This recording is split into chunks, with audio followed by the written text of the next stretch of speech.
ഇന്ത്യയിൽ തന്നെ ഏറ്റവും കൂടുതൽ ആത്മഹത്യകൾ നടക്കുന്ന ഒരു സംസ്ഥാനമാണ് കേരളം.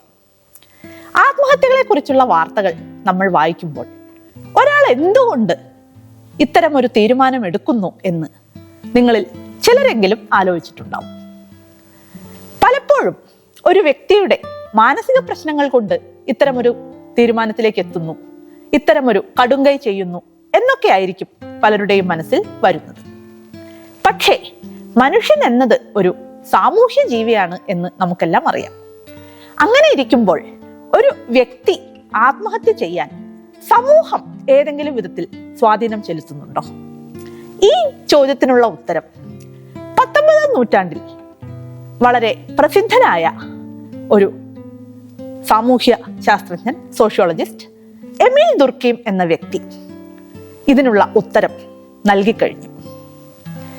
19ാം നൂറ്റാണ്ടിൽ യൂറോപ്പിലെ പല ഭാഗത്തായി നടക്കുന്ന ആത്മഹത്യകളെ കുറിച്ചുള്ള സ്ഥിതി വിവരക്കണക്കുകൾ ശേഖരിച്ച എമിൽ ദുർക്കീം എന്തുകൊണ്ട് ഒരാൾ ആത്മഹത്യ ചെയ്യുന്നു, അതിൽ സമൂഹത്തിന്റെ പങ്ക് എന്താണ് തുടങ്ങിയ വിഷയങ്ങളെക്കുറിച്ച് ആഴത്തിലുള്ള ഒരു പഠനം നടത്തി. അങ്ങനെ ഇരിക്കെയാണ് അദ്ദേഹത്തിന് ചില നിഗമനങ്ങളിലേക്ക് എത്താൻ സാധിക്കുന്നത്.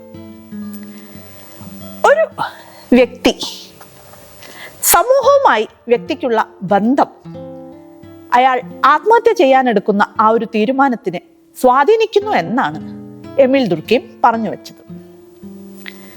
സമൂഹജീവിയായ മനുഷ്യൻ മറ്റുള്ള മനുഷ്യരുമായി നിരന്തരം ഇടപഴകുന്നു. സമൂഹത്തിന് വ്യക്തിയുമായിട്ടുള്ള ആ ഒരു അടുപ്പം എന്ന് പറയുമ്പോൾ രണ്ട് വിധത്തിൽ നമുക്കതിനെ കാണാം. ഒന്ന്, ഒരു വ്യക്തിയും സമൂഹവുമായുള്ള അടുപ്പം. രണ്ടാമത്തേത്, സമൂഹം വ്യക്തിയുടെ മേൽ ഏർപ്പെടുത്തുന്ന നിയന്ത്രണങ്ങൾ. ഇത് രണ്ടും മനുഷ്യ സമൂഹത്തിൽ വളരെ പ്രധാനപ്പെട്ട കാര്യങ്ങളാണ്. ഒരു വ്യക്തി സാധാരണഗതിയിൽ സമൂഹത്തിൽ പലരുമായിട്ടും, സ്വന്തം കുടുംബം, അതുപോലെ സുഹൃത്തുക്കൾ, അങ്ങനെ പലരുമായിട്ടും നിരന്തരമായി ബന്ധം പുലർത്തും. അങ്ങനെ ആ സമൂഹത്തിന്റെ ഭാഗമായി ആ വ്യക്തി ജീവിക്കുന്നു. ചില സന്ദർഭങ്ങളിൽ ഒരു വ്യക്തിക്ക് സമൂഹത്തിലെ മറ്റ് ആളുകളുമായി ഉള്ള ബന്ധം ഏതെങ്കിലും കാരണവശാൽ കുറഞ്ഞു പോവാനുള്ള ഒരു സാധ്യതയുണ്ട്. അങ്ങനെയുള്ള ഒരു ഒറ്റപ്പെടൽ, ഇത് ആത്മഹത്യയിലേക്ക് നയിക്കുന്ന ഒരു പ്രധാന കാരണമായി എമിൽ ദുർക്കീം പറയുന്നു. ഇത്തരത്തിലുള്ള ആത്മഹത്യകളെ, അതായത് സമൂഹവുമായുള്ള ബന്ധം കുറയുന്നതിന്റെ കാരണമായി അല്ലെങ്കിൽ ആരുമില്ലെന്നുള്ള തോന്നലിന്റെ ഫലമായി നടക്കുന്ന ആത്മഹത്യകളെ ദുർക്കീം ഈഗോയിസ്റ്റിക് സൂയിസൈഡ് എന്ന് വിളിച്ചു. ഈഗോ എന്ന വാക്കിന് ഇവിടെ വ്യക്തി എന്നുള്ള അർത്ഥമാണ്. നമ്മൾ ഈ അടുത്ത കാലത്തായി കേരളത്തിൽ കണ്ടിട്ടുള്ള ഭർത്താവിന്റെ വീട്ടിലുള്ള പീഡനം സഹിക്കവയ്യാതെ ആത്മഹത്യ ചെയ്തു എന്നെല്ലാം പറയുന്ന വാർത്തകൾ, അത് ഇത്തരത്തിലുള്ള ഒന്നാണ്. ഭർത്താവിന്റെ വീട്ടിലുള്ള പീഡനങ്ങളും അത് കഴിഞ്ഞ് അതിനൊരു പരിഹാരമായി സ്വന്തം വീട്ടിലേക്ക് മടങ്ങി എത്തുമ്പോൾ അവരുടെ ഭാഗത്തു നിന്നുള്ള സഹകരണമില്ലായ്മയും എല്ലാം ചേർന്ന് തനിക്ക് ആരുമില്ല എന്നുള്ള ഒരു തോന്നലിന്റെ ഭാഗമായി നടക്കുന്ന ആത്മഹത്യകളാണ് ഇവ. ഇതിന് ഒരു മറുവശവും കൂടിയുണ്ട്. ഒരു വ്യക്തിക്ക് ചുറ്റുമുള്ള സമൂഹവുമായി സാധാരണയിലും കവിഞ്ഞ അടുപ്പം ഉണ്ടെങ്കിലോ, അങ്ങനെ വരുമ്പോൾ ആ സമൂഹത്തിന് വേണ്ടി സ്വന്തം ജീവൻ ത്യജിക്കാൻ ആ വ്യക്തി തയ്യാറാവും. അതായത് നമ്മൾ ആദ്യം പറഞ്ഞ ഉദാഹരണത്തിൽ സമൂഹവുമായുള്ള ബന്ധം തീരെ കുറയുന്നതാണ് വിഷയമെങ്കിൽ, ഇവിടെ പരിധിയിലും കവിഞ്ഞ അടുപ്പം വരുന്നതാണ് ആത്മഹത്യയിലേക്ക് നയിക്കുന്ന ഒരു പ്രേരക ഘടകം. ഉദാഹരണമായി, ഇപ്പോൾ ശ്രീലങ്കൻ തമിഴ് പുലികൾ എന്ന് നമ്മൾ പറയുന്ന LTTE, അവരുടെ കാലത്ത് ഒരുപാട് സൂയിസൈഡ് ബോംബേഴ്സ് ഉണ്ടായിട്ടുണ്ട്. ആ ഒരു ആശയത്തിന് വേണ്ടി, അവരുടെ പ്രചാരണത്തിന് വേണ്ടി സ്വയം ശരീരത്തിൽ സ്ഫോടക വസ്തുക്കൾ കെട്ടിവെച്ച് ഇതുപോലെ പ്രധാനപ്പെട്ട നേതാക്കളുടെ അടുത്തെത്തി സ്വയം പൊട്ടിത്തെറിച്ച് അവരെയും കൊന്ന് മരിക്കുന്ന ചാവേറുകൾ നമ്മുടെ മുൻ പ്രധാനമന്ത്രി രാജീവ് ഗാന്ധി അടക്കമുള്ള പല നേതാക്കളും ഇത്തരത്തിലുള്ള ആക്രമണത്തിൽ കൊല്ലപ്പെട്ടിട്ടുണ്ട്.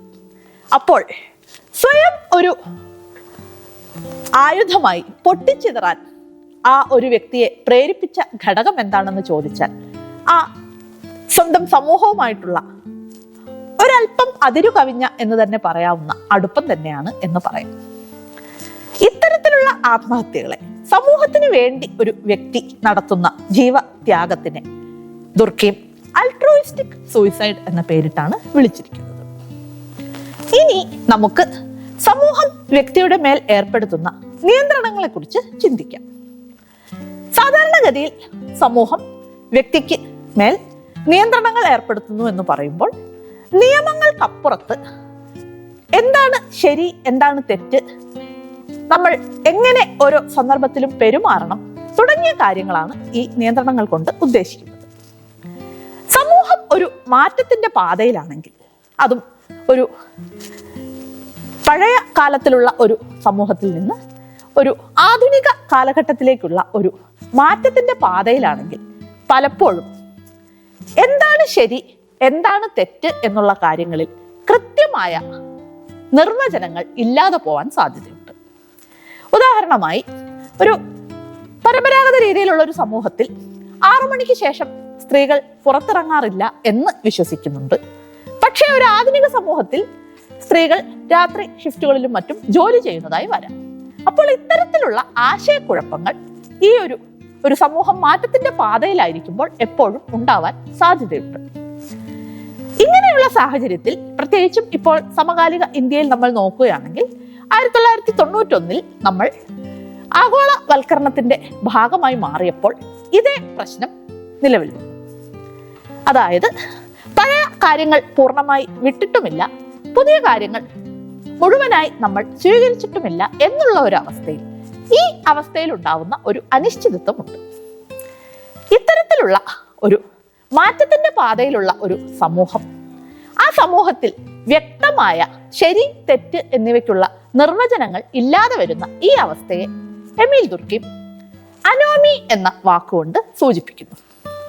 ഈ അനോമിയും ആത്മഹത്യകൾക്ക് കാരണമാവുന്നുണ്ട്.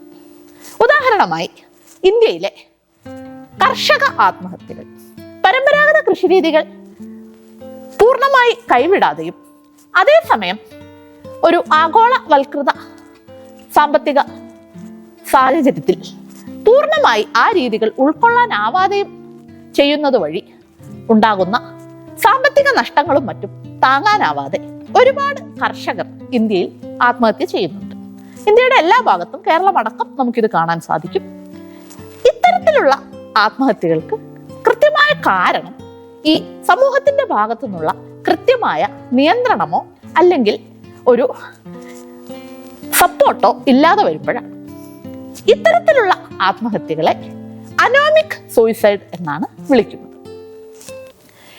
ഇനി 4മതൊരു വിഭാഗം കൂടിയുണ്ട്. സമൂഹം വ്യക്തിയുടെ മേൽ ആവശ്യത്തിൽ കൂടുതൽ നിയന്ത്രണങ്ങൾ ഏർപ്പെടുത്തുമ്പോൾ അതും ഒരു തരം സമ്മർദ്ദത്തിന് കാരണമാകുന്നു. വ്യക്തിയുടെ ഓരോ ചലനങ്ങളും സമൂഹത്തിന്റെ ആ ഒരു നിരന്തരമായ നിരീക്ഷണത്തിന് കീഴിലാണെങ്കിൽ അത് ആ വ്യക്തിയിൽ ഒരുപാട് സമ്മർദ്ദം ഉണ്ടാകുന്നു. ഇത്തരത്തിലുള്ള ആത്മഹത്യകൾ, ഉദാഹരണമായി രാജസ്ഥാനിലെ എൻട്രൻസ് പരിശീലനത്തിന് പേര് കേട്ട കോട്ട എന്ന നഗരത്തിൽ ഒരുപാട് കുട്ടികൾ ആത്മഹത്യ ചെയ്യുന്നതായി കേൾക്കുന്നു. ഇത്തരത്തിലുള്ള ആത്മഹത്യക്ക് പ്രധാന കാരണം അമിതമായ നിയന്ത്രണങ്ങൾ തന്നെയാണ്. ഇത്തരത്തിലുള്ള ആത്മഹത്യകളെ എമീൽ ദുർക്കീം ഫാറ്റലിസ്റ്റിക് സൂയിസൈഡ് എന്ന പേരിൽ വിളിച്ചു. അപ്പോൾ വ്യക്തിയും സമൂഹവുമായുള്ള ബന്ധം പരിധിയിൽ കുറഞ്ഞാലും കൂടിയാലും അത് ആത്മഹത്യകളിലേക്ക് നയിക്കാം.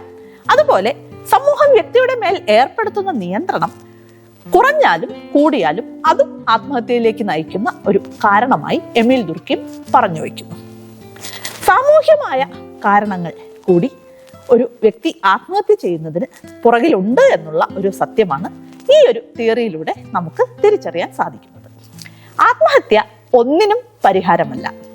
ഒരു നിമിഷത്തെ തോന്നലിന്റെ പുറത്തായിരിക്കാം പലരും അങ്ങനെ ഒരു തീരുമാനത്തിലേക്ക് എത്തുന്നത്.